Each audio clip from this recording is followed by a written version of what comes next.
You know, for any researcher, the academic world can feel like this huge, uncharted territory. So in this explainer, we're going to look at what's basically a powerful GPS for this landscape, a way to actually map the trends and find the future of your field.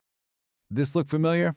Yeah, I thought so. You start a new project and boom, you're hit with this absolute tidal wave of papers, articles, and studies.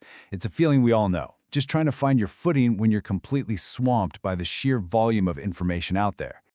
I mean, traditionally, we're all taught to focus on the trees, right? We read individual papers, go deep, and get that solid conceptual understanding. And look, that's absolutely essential. But what if you could zoom out and see the entire forest? That's exactly what bibliometric analysis does. It gives you that big picture, macroscopic view, letting you map the entire field instead of just looking at one tree at a time. All right, so let's just properly frame the challenge here.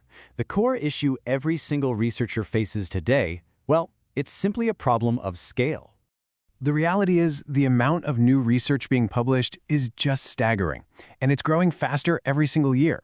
And what that means is that our classic methods, just trying to read more and more, they're becoming totally unsustainable. They just don't work anymore for anyone who really wants to understand the big picture.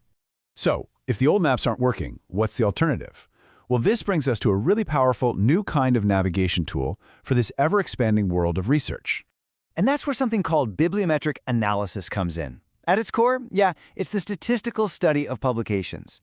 But a much better way to think about it is this. It's basically the big data of academia. It doesn't just look at what's inside a paper, it looks at the data about the paper, who cited it, which keywords they used, who wrote it, to map out the hidden intellectual structure of an entire field. So you might be wondering, okay, how is this any different from a standard systematic literature review, or an SLR? Well, an SLR is qualitative. It's all about digging into the content of the papers.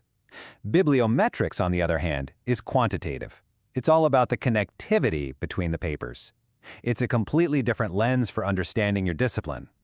So, how are these incredible maps actually built?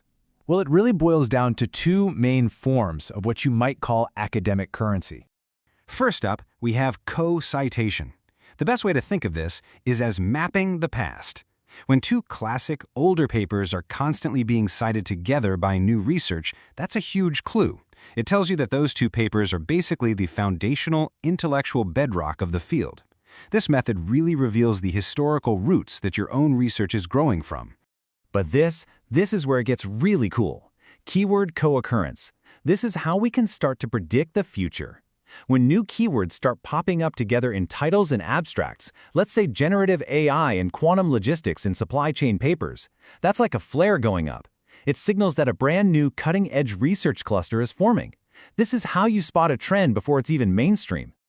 Now, I know this might sound a little complex, but the actual process can be broken down into a pretty clear, manageable journey.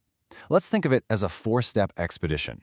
The workflow is actually pretty straightforward. Step 1, you acquire the data from a major database. Step 2, and this is crucial, you clean it up, merging synonyms and standardizing names to get rid of what we call data noise. Step 3, you use a tool like VOSviewer to generate the network map. And finally, step 4, and this is the most important part, you analyze that map, because a map is totally useless without a great explorer to interpret it.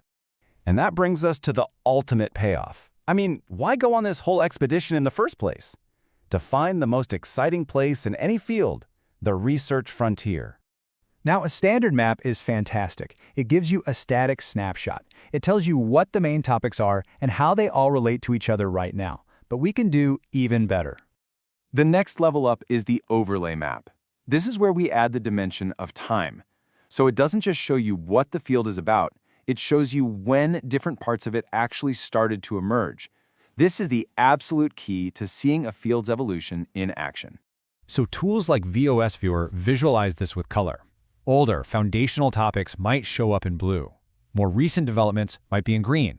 But the bright yellow nodes, that's the hot zone. That is the research front, the newest, most emergent topics that are literally defining the future of your discipline. That's where you want to be. So, okay, bottom line. Why does this matter for you? Well, including an analysis like this in your work gives you objective, data-driven proof for why your research topic is relevant. It adds a whole new layer of professionalism, it proves you've surveyed the entire landscape, and maybe, most importantly, it helps you pinpoint those precious knowledge gaps where a truly original contribution can be made. And in the end, it all comes back to this powerful idea. It's about taking that crucial step back from the individual trees to finally see the entire forest, to understand not just one single paper, but the actual direction of global progress itself. So really, the only question left to ask is, with this new kind of map in your hands, what uncharted territories and new frontiers will you be the first to discover?